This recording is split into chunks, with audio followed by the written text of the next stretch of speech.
अगर हमारे पास किसी गैस मॉलिक्यूल के लिए half M B square kinetic energy थी ही तो हमें इस काइनेटिक एनर्जी की जरूरत क्यों पड़ी। तो आज हम वीडियो में जानने वाले हैं, लेकिन उससे पहले हम सबने सुना काइनेटिक एनर्जी डायरेक्टली प्रोपोर्शनल होती है टेम्परेचर के। तो आज हम इसे भी प्रूव करेंगे मैथमेटिकली। तो वीडियो में बन रही है, अपने छोटे भाई को प्यार दे। तो शुरुआत करते हैं वीडियो की। तो आज हम शुरुआत करने जा रहे हैं एक नए topic, kinetic energy of gases. किसके लिए? इकट्ठी गैस के लिए। पहले हम करते सिर्फ एक मॉलिक्यूल के लिए, बट अब हम करेंगे बहुत सारे मॉलिक्यूल के लिए, जिसमें हम एवरेज लेकर सॉल्व करेंगे। तो शुरुआत करते हैं। तो सबसे पहले हमने एक 3 डायमेंशनल स्पेस समझते हैं इसे, इस क्यूब को। जैसे मैंने इसको एक क्यूब बनाया, इसमें 3 डायमेंशनल समझते हैं। तो अगर मैं इसमें एक गैस मॉलिक्यूल लूं जिसका मास है m, पहले वो इधर गया, फिर वो इधर गया और इधर गया, तो उसने अपनी एक ऑस्किलेशन कंप्लीट कर ली। अगर मैं बोलूं कि इसकी लेंथ l है तो इसमें डेल्टा t क्यों लगेगा? आप बोलोगे कि अब ही हमें डेल्टा t की जरूरत क्यों है, हमें कैसे पता लगेगा कि यहाँ डेल्टा p लेना है कि डेल्टा t लेना है? तो वो बने रहिए, आप सबको सब पता लगेगा। तो सबसे पहले हमें डेल्टा t निकाला। अब इसने कितनी डिस्प्लेसमेंट की? पहले ये यहाँ गया, इसने l डिस्प्लेसमेंट की, फिर इधर गया, फिर l डिस्प्लेसमेंट की, l प्लस l, इसने मतलब 2l डिस्प्लेसमेंट की। और अब लेट सपोज हम x डायरेक्शन के लिए निकाल लिया, तो हम इसमें vx लेंगे स्पीड, ठीक है। तो इसके बाद हम लेंगे इसका मोमेंटम। अब यहाँ होता है चेंज इन मोमेंटम। वैसे तो इसका मोमेंटम 0 है, क्योंकि ये अगर हम इस साइड लेंगे तो ये पॉजिटिव डायरेक्शन, एक इस साइड लेंगे तो नेगेटिव डायरेक्शन, तो इससे ये मोमेंटम खत्म हो जाएगा। बट हमें डेल्टा पी लेना है, तो हम अगर एक साइड को कंसीडर करते हैं एम वी एक्स माइनस, और दूसरी जो इस जैसे इस डायरेक्शन में गया, इसे हम माइनस एम बी एक्स ले लेते हैं। अगर मैं इसे माइनस एम बी एक्स लूं तो मेरे पास आएगा 2mb(x), क्योंकि माइनस माइनस प्लस हो जाएगा। तो अब आप कहो कि हमने डेल्टा पी भी निकाल लिया, डेल्टा टी भी निकाल लिया, क्या जरूरत थी, क्यों निकालना? तो देखो सर, अब हम करेंगे एफ का। न्यूटन का सेकंड लॉ कहता है कि जो फोर्स होती है वो डायरेक्टली प्रोपोर्शनल होती है change in momentum with rate of time. तो अब यहाँ इसको इस्तेमाल करने वाले, और मैं लिख देता हूँ delta P by delta T. हमारे पास दोनों की वैल्यू है। डेल्टा पी की वैल्यू हमारे पास 2mvx और डेल्टा टी की वैल्यू हमारे पास 2l/bx।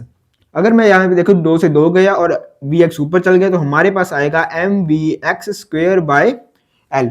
ये फोर्स है हमारे पास एक मॉलिक्यूल के लिए। अब हम निकालेंगे बहुत सारे मॉलिक्यूल के लिए, मतलब कि नंबर ऑफ मॉलिक्यूल्स के लिए। तो एफ एवरेज लिख लेते हैं इसे। एफ एवरेज हमारा क्या आएगा? एफ एवरेज आएगा हमारा mvx 1/√L plus mvx 2/L का, यहाँ पे bx का स्क्वायर। चलते गए, तो यहाँ पे हमारा आ गया mvxn²/L।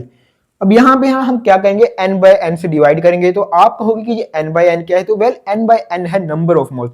आपने कहा इसे क्यों डिवाइड करा, हमें कैसे पता चलेगा हम कब डिवाइड करें, क्यों करें? तो हमने इसलिए डिवाइड किया कि हम इसे एवरेज में कन्वर्ट कर सके, जिससे हमारे पास एक एवरेज वेलोसिटी हो, मतलब सभी मॉलिक्यूल्स की वेलोसिटी हो। तो अगर मैं यहाँ पे m यहाँ से कॉमन ले लूं, और ये मेरे पास बचता है mvx1² प्लस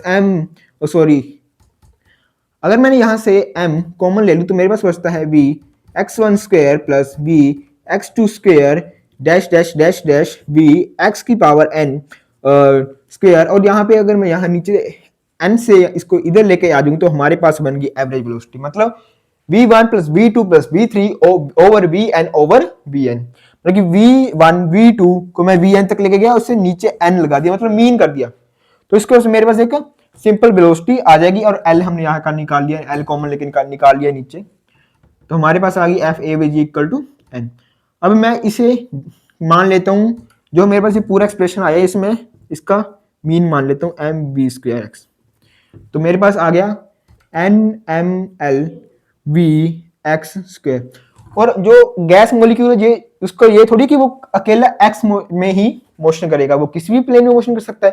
वो चाहे x में करे, चाहे y में करे, या तो वो x में y में करेगा, या तो वो z में करेगा। तो हमें तीनों मोशन के लिए लेना होगा। बट यहाँ पे क्या चीज एक रिमेन सेम रहेगी, यहाँ पे सेम रहेगी इसकी वेलोसिटी। ऑब्जेक्ट किसी भी डायरेक्शन में जाए पर ऑब्जेक्ट की वेलोसिटी तो सेम ही रहेगी, मतलब इस गैस मॉलिक्यूल की। तो हम यहाँ पे कर लेते हैं इसे vx equal to vy equal to vz, ठीक है। तो हम इसके यहाँ पे जो हमारा v इक्वल टू है, हम इसे स्क्वायर कर लेते हैं। तो हमारे पास आएगा vx plus vy plus vz v equal to V X common है, सबको हम एक्स में कर लेते हैं कि ये इक्वल है। तो मेरे पास आएगी इसकी वी एक्स की value V square by 3 equal to V X. अब जो हमारे पास जो एवरेज वेलोसिटी आया हम उससे लिख लेते हैं। तो मेरे पास आया, अब अगर मैं इसकी जगह ये चीज पुट कर दूं, N M 1/3 L V dash square. तो अब हम निकाल लेते हैं प्रेशर। आप बोलोगे प्रेशर क्यों निकाल लें, क्योंकि इससे हमें वेलोसिटी उसकी पता लगेगी और इससे आरएमएस निकाल लेंगे। तो अभी पहले इसमें प्रेशर निकाल लेते हैं कि ये कितना मॉलिक्यूल्स कितना प्रेशर एग्जर्ट कर रहे हैं गैस पर। तो प्रेशर का फॉर्मूला क्या होता है, force upon area. Average force हमारे पास है ही 1/3 NMV dash square over L into L square. L square हमने इसलिए मल्टीप्लाई किया क्योंकि एरिया क्या होता है एल स्क्वायर। तो मेरे पास आ गया 1/3 NMV dash square over volume, क्योंकि ये क्या बन जाएगा आपका L³ बन जाएगा। तो हमारे पास आ गया। और अब इसे आप ऐसे भी लिख सकते हो 1/3 NMV स्क्वायर। पहले आप इधर इतना इसको नोट कर लें, जल्दी स्क्रीनशॉट ले ले। तो इसके बाद शुरुआत करते हैं अपने नेक्स्ट की।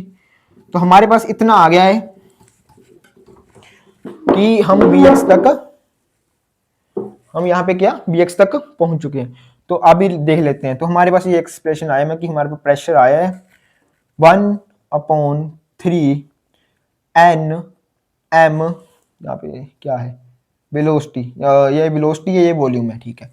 तो यहाँ पे हमारा V dash square over velocity.